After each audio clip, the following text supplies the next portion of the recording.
you guys, Missy here, and I have a video today for you. Now, somebody asked me this on Ask.fm, and I thought this was like kind of actually really cool. And you know, just in general, this isn't to say, oh, I'm really good with money. Oh, I'm really good at this. Oh, hey, you should probably not do that. No, this isn't like that. This is more of, hey, somebody asked me about how to save money and tips on saving money and how you can save money.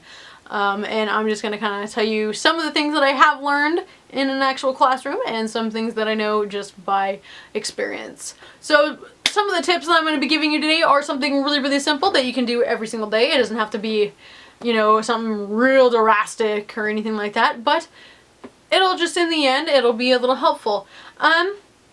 For kids, for, you know, like 12, 13, 14 years old, if you get an allowance, don't just, you know, really just blow your money, pretty much. That's what I'm just gonna pretty much say is, don't blow your money.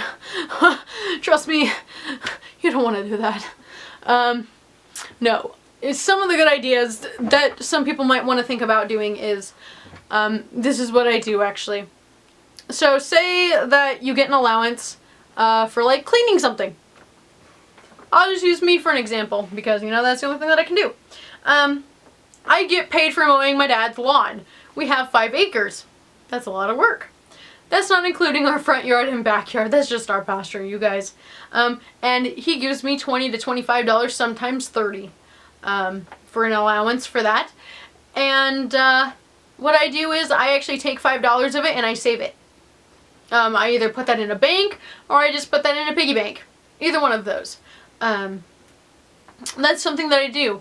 Another thing that I do to save some money is by saving change, believe it or not. I've actually saved $200 in change alone, which is really crazy, I know, to think about that. But I have. I've got 5 money jars that I put in money in. One is the toothless piggy bank that Amanda gave me for Christmas, her and her mom, and one that's with my growler that I got from Newport, Oregon, and then another one that I had is an actual piggy bank that I got when I was a kid, and then another one is just like just a box full of pennies, and then another one is another piggy bank. So this is what I kind of do. You don't have to do this. I do this. It's not that I'm, you know, a control freak or anything, but I do put pennies like in one section. I put quarters and dimes and nickels in all different piggy banks, and I always save the pennies, believe it or not, and I put that in the growler, so that way I'll have a lot of pennies, and I'll have about 300 pennies, which is $3 if you didn't know that. So that's what I do with that, and I get that. I think I go to, where do I go for that? Oh yeah, I roll them myself. I roll the pennies myself, and I take that into the bank and I just exchange it for actual cash. So that's what I do sometimes. Another thing to save money is looking for deals. Never buy full price unless if, you know, you're looking at something that is a, you know, something brand new edition, never out to, you know, never to be here again type ordeal, then I would say buy the full price. But always look for deals. So that's another way to save your money is sort your money, save $5 or $2 or $3 or whatever, like 5% or 10% of your allowance or pay or whatever you do. 5% of that, put that in either a bank or whatever, and use the rest for fun money or, you know, emergency money. That's another thing to get into. I always save 10% of that actually for emergency money. Another thing to do is like, say that you want to go to the movies, or if you want to do something like that. If you make like a rubric or a list of like a budget that you want to have, or like say that you have this amount of money and you want to do this, this, and this. If you have like an entertainment fund, if you have, you know, different funds for everything else, and then you put money away for that, you're kind of like investing in stuff. That's something smart to think about. I mean, it's really simple, really easy to do. They make rubrics on it online to find it for free. They're really helpful. I don't do that as much anymore because it's kind of hardwired into my brain, and I just automatically, oh, and that's when it's random, because then I'll find money. It's like, hey, I found $20 today, yay! And I'll be excited. But that's just some cool stuff to keep in mind. Other than that, those are some tips. They're really easy tips. I'm not really going to get into the whole financial type thing about, you know, stocks and bonds. I will say this though, because this is a little bit extreme, but for people who are already actually age 18 or 17 years old, I suggest by the time that you turn 21 that you get a Roth IRA and you put $100 in it every single year. Put $100 in it. Also, if you put $100 into different stocks in the United States, you know, in all, you know, like Wall Street, stuff like that. If you put money in stocks and bonds and you spread your money out, don't put everything into the, you know, one thing. So say that, like, I want to put like $100 in to own Starbucks, I'll put $100 in, or say that I've got like $1,000 altogether and I want to put, you know, 50 in different locations. I'm not just going to put it, you know, I'm not going to put just $1,000 in Dow Jones.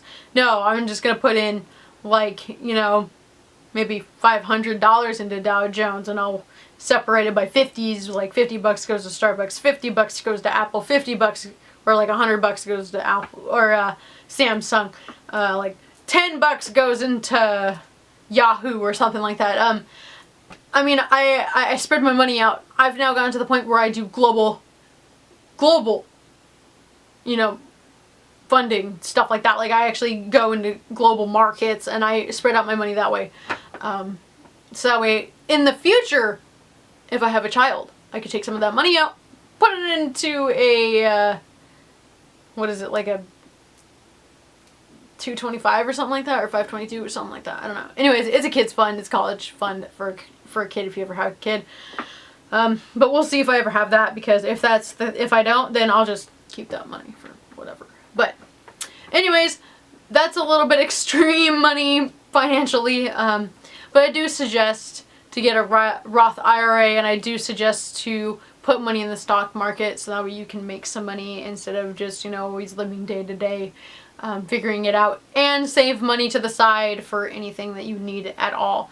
Always have at least minimum, this is just me, I have minimum $1,000 in an emergency fund just in case there's something happen, emergency like. That way if you need to tap into it, you can just go ahead and say, hey, this is the X amount of money that I need for help. So, and the most amount of money that I'll ever take out at a time is $50, to be exact. So, anyway, that's kind of my tips and tricks to kind of help save some money. So, tell me some of your guys' way if you save money. Do you do it differently? Do you not use piggy banks? Do you not use banks? Do you, you know, I don't have a checking account, but I do have a savings account. I don't even have a credit card. I used to have a credit card, but I spent like $5,000 on it, and then I paid it all off within the next, what was it, like month or something like that, because it was for my dad's birth or Christmas present for my family. So it was mostly for my dad though. And so that's what I did, and then it was just to build up my credit. I already had the money in stocks, so I just was like, hey, I'm just gonna do this, and I'm like, okay, no, I'm just gonna pay it off, and now that's why I have a good credit score to this day, and I keep up on payments. So there you go. That's a little bit of my life. That's some of the responsibilities that I have. If you have any questions, feel free to contact me. I'm in no means am I a financial director. I am good with money though, with some things. And you know what? I will say this, and I'm not, you know, trying to be in any ways a hypocritical person, but it is okay. I will say this, it is okay for once in a great while for you to spend your money on whatever you want. So for an example, when I bought the makeup, that's true, I don't have very much money. However, you know, and for the clothes that I bought, which was under $20 by the way, and I only paid $10, just so everybody knows, for those clothes. For the Charming Charlie haul, yeah. All of that, I really didn't have all that much money, but I was like, you know what, hey, I'm out of this eyeliner, and my mom and I were talking about, hey, you know, you've been doing pretty good in school, why not just spoil yourself? So occasionally it's okay to do that. Other than that, I wouldn't just say, oh, I want to buy this. No, that's not how it works. Because you're going to find yourself in debt. Nobody wants to do that. So ain't nobody got time for that. But I know I don't. I've helped several people get out of debt. And it's not fun to be in. So anyway, there you go. Those are some of my tips and tricks.